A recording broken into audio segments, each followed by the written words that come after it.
In this video, I will tell you what I think are the best credit cards for real estate agents.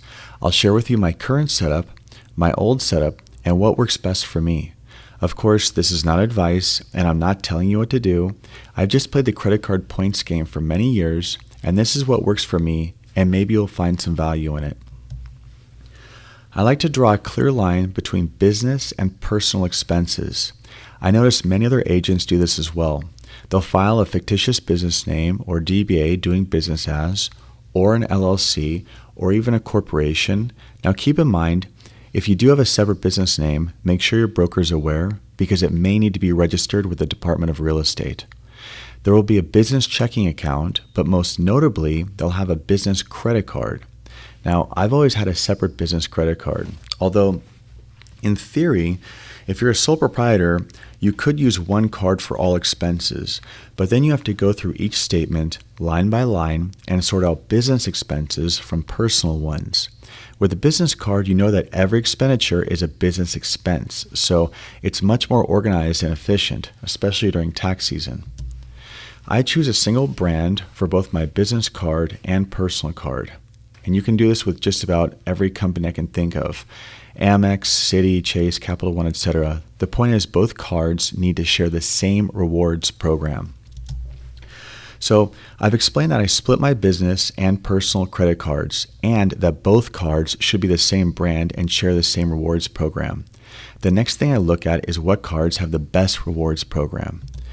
Here's my old setup. I used to have a Chase Business Inc. that I use as the business card and then a Sapphire for personal. Now I still have the Sapphire, but I got rid of the Inc. And they have a shared rewards program because they're both Chase cards, and typically you'll earn 1 point per dollar for most expenditures. Now, one factor I consider for my personal card, or any card, but this is for my personal, is the annual fee and how much it is. Now, I used to have an American Express, although I find their cards highly overrated relative to their rewards and the aversion that many merchants have to their higher processing fees, which means sometimes they won't even accept American Express. Now, Chase Sapphire Reserve competes on the same tier as Amex Platinum, but the annual fee is lower.